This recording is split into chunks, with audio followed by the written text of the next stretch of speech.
Shalom, sahabat GHCC. Kita akan masuk lagi di dalam suatu pemberitaan firman Tuhan. Perkenalkan, nama saya adalah Pendeta Muda Dr. Gandhi Napitulu. Saya ingin rindu sekali untuk berbagi apa yang menjadi kebenaran firman. Kiranya pemberitaan firman Tuhan ini dapat menjadi saluran berkat bagi sahabat GHCC dimanapun berada. Sebelum kita memulai pemberitaan firman Tuhan, kita mengundang Allah Roh Kudus untuk berdaulat atas pemberitaan firman ini. Mari kita bersatu dalam doa. Terima kasih Bapa yang baik, Bapa yang kami kenal di dalam nama anak-Mu Tuhan Yesus Kristus. Tuhan, kami rindu pada saat ini Engkau berbicara Tuhan kepada kami, kepada sahabat GHCC dimanapun berada.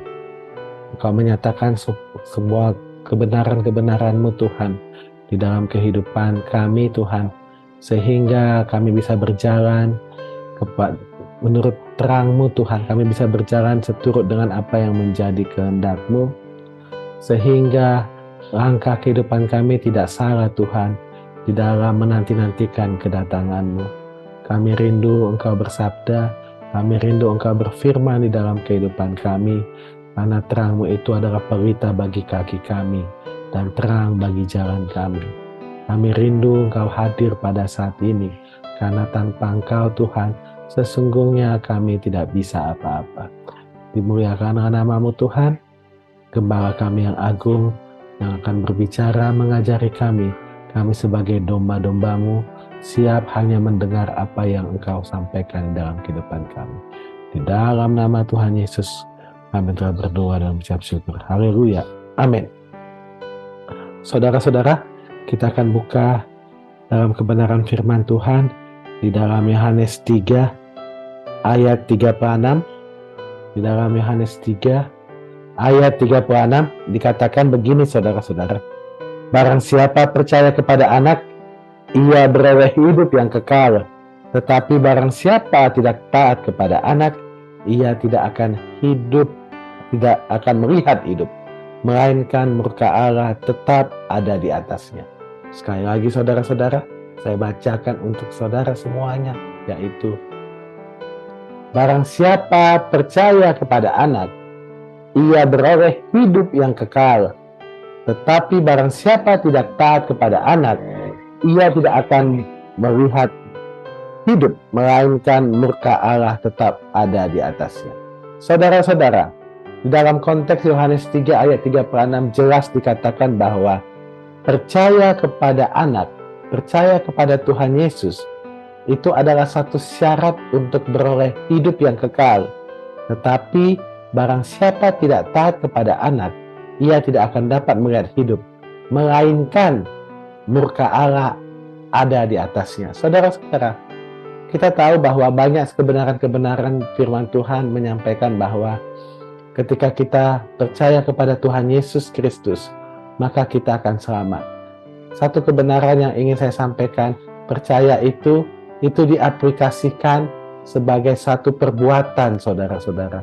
Bukan hanya percaya yang pasif, tetapi satu sikap ketika kita percaya kepada Tuhan, maka kita mengaplikasikan di dalam perbuatan kita. Kita tahu di dalam Yakobus dikatakan bahwa iman tanpa perbuatan pada hakikatnya mati.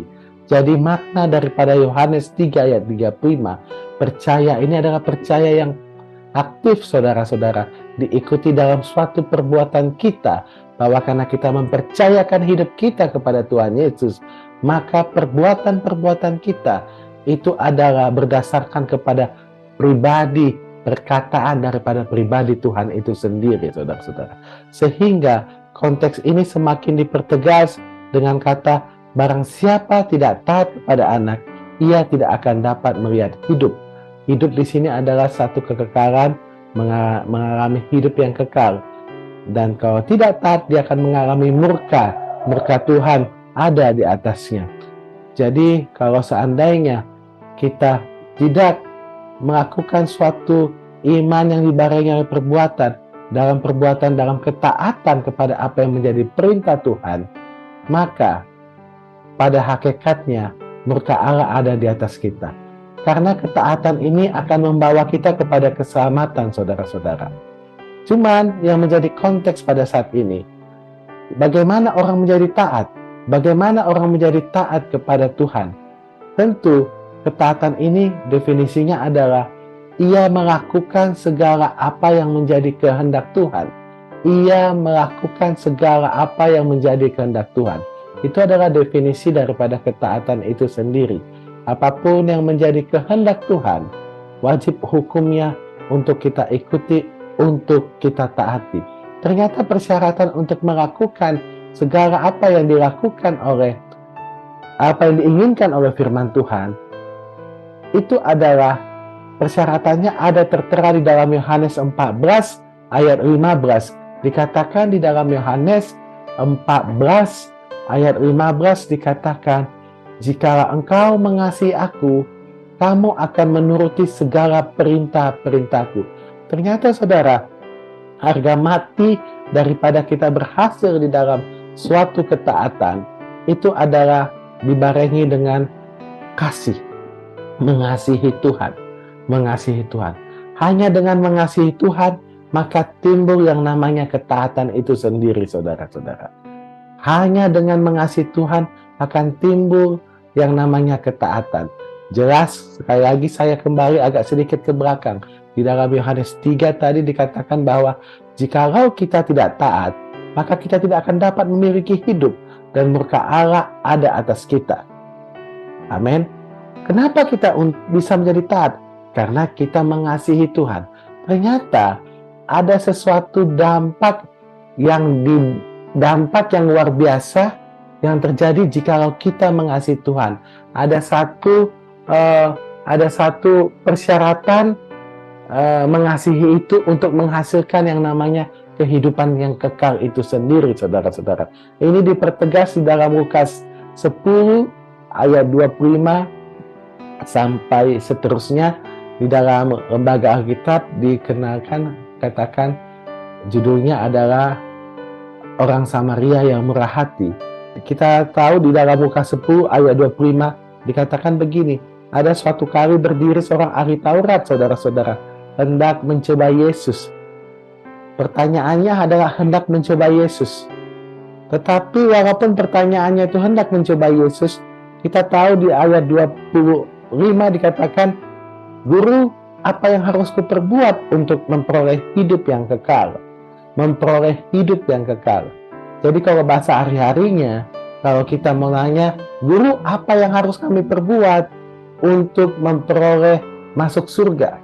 Semua orang di dunia ini, saudara-saudara, apapun agamanya, apapun latar belakangnya, jauh dari hatinya yang terdalam, ada satu rahasia iman yang menjadi pertanyaan selama dia hidup, yaitu apakah aku bisa masuk surga? Siapapun itu, saudara-saudara. Makanya mereka mencoba mencari Tuhan, mencoba untuk mengabdikan kepada Tuhan. Tetapi saya menyatakan bahwa hanya ada satu jalan kebenaran dan hidup, yaitu Tuhan yang benar itu sendiri, yaitu adalah Yesus itu sendiri. Sehingga Yesus mengatakan di dalam ayat 26 dikatakan begini, jawab Yesus kepada ahli Taurat, apa yang tertulis di dalam hukum Taurat? Apa yang kau baca di sana? Jelas, saudara, ada satu konteks yang mendasar yang sudah Tuhan bangun, yang Tuhan sudah nyatakan jauh sebelum Yesus ada di muka bumi ini, yaitu hukum Taurat itu sendiri yang disampaikan pada saat zaman Musa. Di zaman Musa dengan jelas ada satu perkataan yang tertera di situ bagaimana supaya hidup yang kekal. Kemudian ayat 27 dikatakan, jawab orang itu, jawab ahli Taurat itu. Karena di ahli Taurat dia tahu sekali apa yang menjadi isi utama daripada Taurat itu sendiri. Dikatakan begini, saudara, kasihilah Tuhan Allahmu dengan segenap hatimu, dengan segenap jiwamu, dan dengan segenap kekuatanmu, dan dengan segenap akal budimu. Dan yang sama dengan itu, kasihilah sesama manusia seperti dirimu sendiri. Kemudian kata Yesus menjawab ahli Taurat itu pada ayat 28, jawabmu itu benar, perbuatlah demikian maka kamu akan hidup. Maka kamu akan memiliki yang namanya kehidupan kekal itu, saudara-saudara. Ini semua satu koheren, satu hal yang menjadi kesinambungan dari perkataan Yesus dalam Yohanes 3, yaitu bagaimana kita membangun ketaatan itu sendiri, sehingga kita memiliki hidup dan berkah Allah tidak ada atas kita. Ternyata semangat manusia, tekad manusia tidak bisa membawa manusia itu ada di dalam ketaatan. Yang membawa kita masuk di dalam ketaatan hanya satu, saudara-saudara, yaitu kita mengasihi Tuhan. Kita mengasihi Tuhan. Kita mengasihi Tuhan. Jadi konteksnya jelas, saudara. Kalau engkau tidak mengasihi Tuhan dengan segenap apa yang ada padamu, kekuatanmu, pikiranmu, akal budimu, apa yang ada pada engkau, maka engkau tidak dapat mentaati apa yang menjadi perintah Tuhan. Saudara-saudara, perintah Tuhan itu bukan hal yang gampang. Perintah Tuhan itu bukan hal yang mudah dilakukan. Kekristenan sejati itu adalah ketika kita bisa melakukan apa yang menjadi kehendak Tuhan seentero, sesemuanya, segalanya. Bulat penuh, tidak ada yang bolong, tidak ada yang absensia, tidak ada yang 99,99% saja. Untuk yang ini Tuhan minta maaf, saya belum bisa lolos di sini. Dengan jelas kita tadi sudah baca di dalam Yohanes 14 ayat 15. Jika engkau mengasihi aku, kamu akan menuruti segala perintahku. Jadi tidak ada yang absen, tidak ada yang untuk ini boleh di-korting Tuhan. Tuhan, untuk mengampuni si X, minta maaf. Aku belum bisa. Karena apa yang dia lakukan sangat luar biasa menyakitkan aku. Tidak bisa, saudara-saudara. Perintah Tuhan dengan jelas. Kasihilah sesamamu manusia. Berikan pengampunan. Sama seperti doa Bapa kami. Ampunilah kesalahan kami. Sama seperti kami pun mengampuni orang yang bersalah kepada kami. Jadi konteks kebenaran firman Tuhan itu berdiri dalam satu kesatuan yang utuh, tidak bisa terpecah, tidak bisa dipisahkan satu sama lain. Dan ketika kita melakukannya, kita wajib utuh melakukannya secara sempurna. Itu adalah ketaatan, saudara. Bagaimana supaya kita bisa mengasihi Tuhan? Ternyata bagian daripada bagaimana kita mengasihi Tuhan itu bisa didapatkan ketika ada kita pertemuan dengan Tuhan, saudara-saudara. Kita ada ketemu dengan Tuhan, saudara-saudara. Kita bisa ketemu dengan Tuhan. Kita bisa bertemu di dalam satu yang namanya hadirat Tuhan. Karena pertemuan-pertemuan itu semakin sering kita ketemu, maka kita akan semakin sering berkomunikasi dengan Tuhan. Maka di dalam kita itu akan menciptakan sempurna yang namanya kasih Allah itu dalam kehidupan kita. Semakin kita mencintai Tuhan, ketika kita sering ketemu sama Tuhan. Persyaratannya hanya itu. Jadi kalau kita sebagai orang Kristen tidak pernah ketemu sama Tuhan, maka bisa saya pastikan sangat mustahil dia bisa mengasihi Tuhan. Sangat tidak mungkin dia bisa mengasihi Tuhan. Kalau dia tidak bisa mengasihi Tuhan dengan segenap apa yang ada pada dia, maka dia tidak bisa dibangun kepada ketaatan. Ini satu rentetan, satu turunan yang satu kait-mengkait, saudara-saudara. Di dalam 1 Yohanes 2 ayat 5 dikatakan begini, saudara-saudara. Tetapi barang siapa menuruti firman-Nya, firman Tuhan itu, di dalam orang itu sungguh sempurna, sudah sempurna kasih Allah. Dengan itulah kita ketahui bahwa kita ada di dalam Dia. Kata kita ada di dalam Dia berarti Kristus itu ada di dalam kita. Ada pertemuan yang utuh, yang tidak bisa dipisahkan. Kita bisa melihat Kristus itu setiap detik demi detik di dalam kehidupan kita. Dia hidup di dalam kehidupan kita. Amin. Ini penting. Jadi pertemuan kita hidup di dalam Kristus, ini menjadi satu syarat kita bisa mengasihi Tuhan. Sehingga kasih Tuhan itu terimpartasi di dalam kehidupan kita. Ini penting, saudara. Banyak kekristenan yang gagal di sana. Karena dia tidak mengerti apa yang menjadi rahasia firman ini, saudara-saudara. Dia tidak mengerti betapa dahsyatnya ketika ada pertemuan, ada kehidupan di dalam Kristus. Kita ketemu terus di dalam Tuhan. Tidak bisa dipisahkan oleh apapun karena Kristus itu ada di dalam kita. Sehingga kita bisa mengenal Tuhan itu secara sempurna. Ada impartasi kasih Allah itu mengalir dalam kehidupan kita. Sehingga pengenalan yang lebih dalam, semakin dalam kita alami di dalam Tuhan. Sehingga ada cinta yang begitu dalam kepada Tuhan. Kasih yang dalam kepada Tuhan.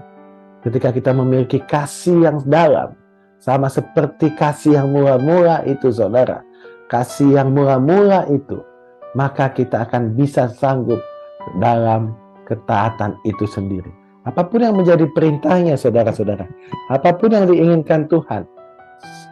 Seberat apapun itu, perintah Tuhan. Karena kita betul-betul mengasihi Tuhan, maka perintah itu otomatis kita menyukainya untuk melakukannya tuh. Karena kita melihat keberadaan Kristus itu sendiri, ketemu dengan Kristus itu sendiri di dalam kehidupan kita. Ini penting, saudara. Ini penting sekali. Karena kekristenan sejati itu ada di sini, saudara. Kekristenan sejati itu bukan dibangun seberapa lama engkau melakukan yang namanya kegiatan kekristenan.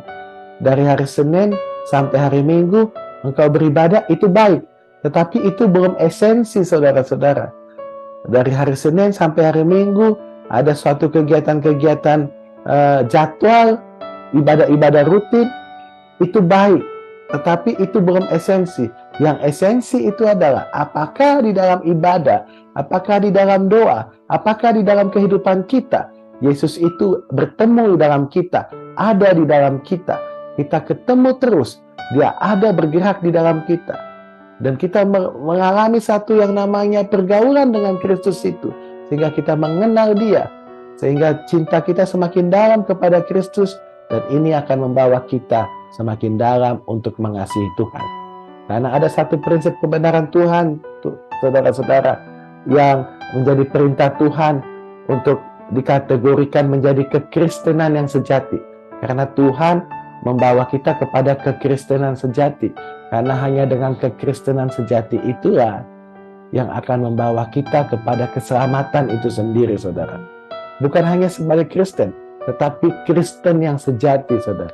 Itu yang akan membawa kita kepada yang namanya hidup kekekalan itu sendiri. Hidup yang kekal itu sendiri bersama-sama dengan Tuhan. Di dalam 1 Yohanes 2 ayat 6 dikatakan begini, saudara-saudara. Barang siapa mengatakan bahwa ia ada di dalam dia, ia wajib hidup sama seperti Kristus telah hidup. Kalau kita katakan kita ada di dalam Kristus, Kristus itu ada di dalam kita. Kita setiap hari ketemu dengan Kristus karena dia ada di dalam kita. Maka bawaan orang itu adalah bawaan yang hidup sama seperti Kristus telah hidup, saudara. Itu otomatis. Ketika Kristus ada dalam kita, ada di dalam diri kita, kita ketemu terus di dalam satu pengenalan karena dia ada di dalam kita. Maka otomatis kehidupan kita itu dibawa kepada kehidupan yang seperti Kristus telah hidup pada saat Kristus ada di muka bumi ini. Saudara-saudara, hitung-hitungannya begini. Kristus telah hidup di muka bumi ini adalah dia mati taat sampai di kayu salib. Mati taat sampai di kayu salib.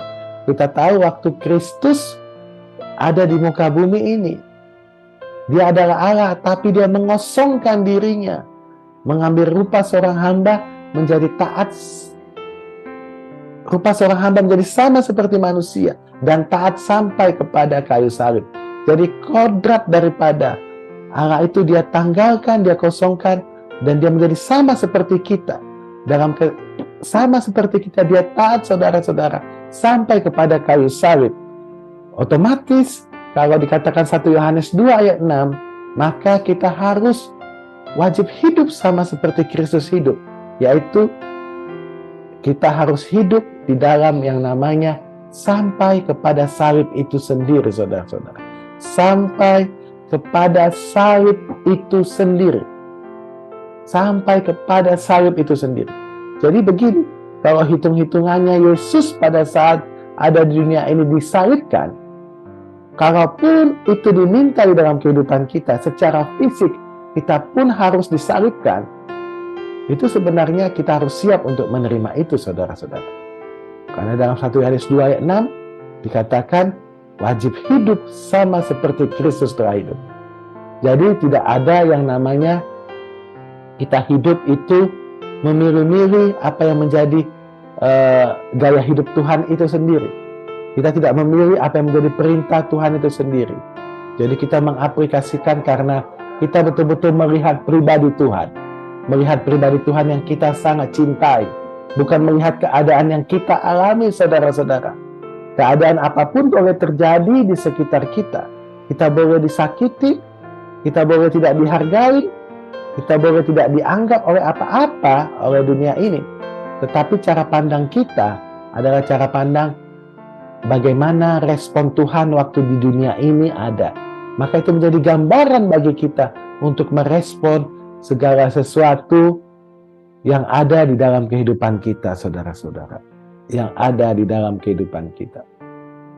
Jadi tidak ada ceritanya kita gagal lagi untuk melakukan apa yang menjadi kehendak Tuhan. Ini adalah satu kebenaran yang sangat esensi, saudara-saudara. Untuk itu, pastikan dirimu untuk ketemu dengan Tuhan.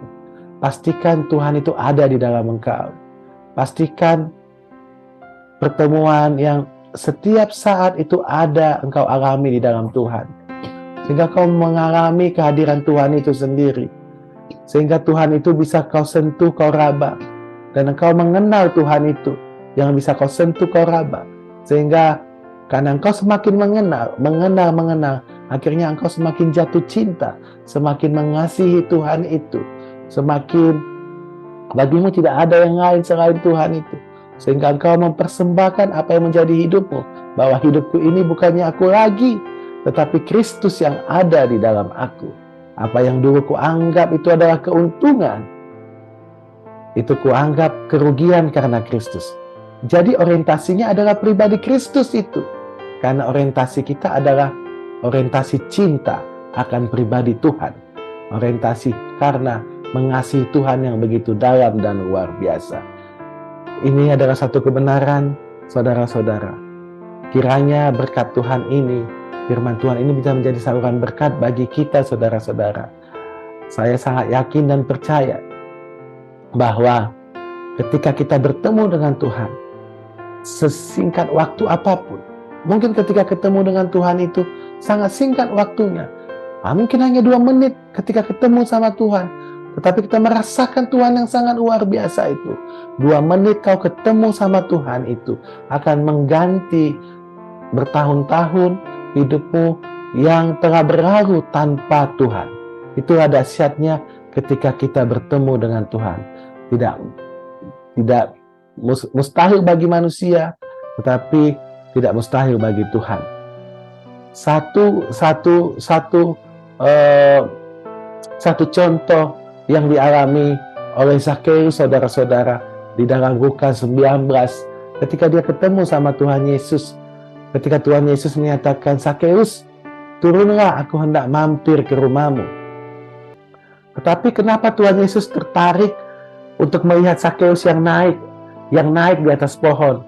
Satu hal, saudara-saudara, yang kita harus pelajari dari Zakheus. Zakheus berhasrat untuk mengenal Tuhan itu, untuk melihat Tuhan itu, untuk bertemu dengan Tuhan itu. Hasrat Zakheus yang begitu kuat itu yang menarik hati Tuhan. Sehingga Tuhan memanggil dia, "Zakheus, turunlah, aku hendak mampir ke rumahmu." Ini menjadi penting, saudara-saudara. Kalau engkau tidak berhasrat, engkau tidak memiliki keinginan yang kuat, engkau tidak memiliki satu motivasi yang kuat untuk ketemu sama Tuhan. Karena Tuhan melihat kedalaman hati. maka Tuhan tidak akan datang menghampiri hidup kita. Tetapi kalau kita memiliki hati yang luar biasa, ingin ketemu dengan Tuhan Yesus, sehingga apapun yang menjadi penghalangnya, penghalang itu tidak menjadi satu kendala untuk kita bisa ketemu sama Tuhan Yesus. Sama seperti apa yang dialami Sakeus ketika dia bertemu dengan rombongan Tuhan Yesus yang begitu banyak, yang menghalangi dia untuk ketemu dengan Tuhan Yesus karena badannya pendek. Dia tidak habis akal, saudara-saudara, untuk naik memanjat pohon ara, untuk mengetahui siapakah Yesus itu, siapakah gerangan Yesus itu. Ada satu keinginan ketemu yang mendalam bagi dia, saudara-saudara. Itu yang dialami Sakeus, sehingga itu yang menarik hati Yesus ketika dia menghampiri Yeriko pada saat itu. Dan dia mengatakan, Sakeus, turunlah, aku hendak mampir ke rumahmu. Saudara-saudara, kita perlu sedikit sadari bahwa Sakeus itu adalah pemungut cukai. Pemungut cukai. Kenapa orang-orang sangat membenci yang namanya Sakeus? Karena Sakeus memakai 1001 cara untuk menghasilkan keuntungan uang, saudara-saudara. Uang adalah hal yang paling utama di dalam kehidupan dia. Segala sesuatu tolak ukurnya adalah uang, saudara. Sehingga dia untuk menipu, untuk memaksa orang, untuk apapun dia pakai segala cara supaya dia mendapatkan uang yang sebanyak-banyaknya. Tetapi apa yang terjadi, saudara-saudara? Nanti saudara bisa baca di dalam Lukas 19 dari ayat 1 sampai ke bawah. Dikatakan ketika Sakeus ketemu sama Tuhan Yesus, satu perkataan yang luar biasa, saudara-saudara, yaitu Sakeus mengatakan, Tuhan, mulai saat ini, setengah daripada hartaku akan kuberikan kepada orang miskin. Dan yang kurugikan, orang yang kurugikan akan kugantikan 4 kali lipat. Hitung-hitungannya, saudara, Sakeus itu menjadi 0, bahkan minus. Apa yang ada padanya, dia serahkan semua. Apa yang dianggapnya itu adalah keuntungan, itu menjadi kerugian karena pribadi Yesus. Ini adalah syarat kehidupan yang kekal, saudara-saudara. Betul-betul bagi Sakeus adalah, Tuhan, Engkau adalah segala-galanya. Apa yang kualami, Tuhan, karena Engkau menggantikan semua apa yang telah kumiliki dulu tanpa Engkau. Jadi hartanya itu dianggapnya, apa yang dia miliki tidak dianggapnya menjadi hal yang utama lagi, tetapi Kristus. Sehingga pada saat itu Tuhan Yesus mengatakan, sungguh orang ini pun keturunan Abraham, dan dia mengalami yang namanya keselamatan itu sendiri. Kiranya berkat Tuhan ini bisa menjadi satu saluran berkat bagi kita, bisa menjadi satu hal yang bisa membuka mata hati kita bahwa pribadi Yesus itu lebih dari apapun di dalam kehidupan kita. Segala sesuatu bisa terjadi, tetapi kita tidak melihat apa yang terjadi dalam hidup kita, tetapi kita melihat pribadi Yesus yang sangat kita cintai, dan kita akan meresponnya dengan melakukan segala apa yang menjadi ketetapan Tuhan. Terima kasih sahabat GHCC, kiranya firman ini bisa membuka hati kita dan menerangi segala jalan kita, sehingga kita tahu apa yang menjadi kebenaran Tuhan yang paling utama di dalam menentukan langkah-langkah kita untuk menanti-nantikan kedatangan Tuhan Yesus yang kedua kali. Terima kasih, Shalom, Tuhan Yesus memberkati. Haleluya.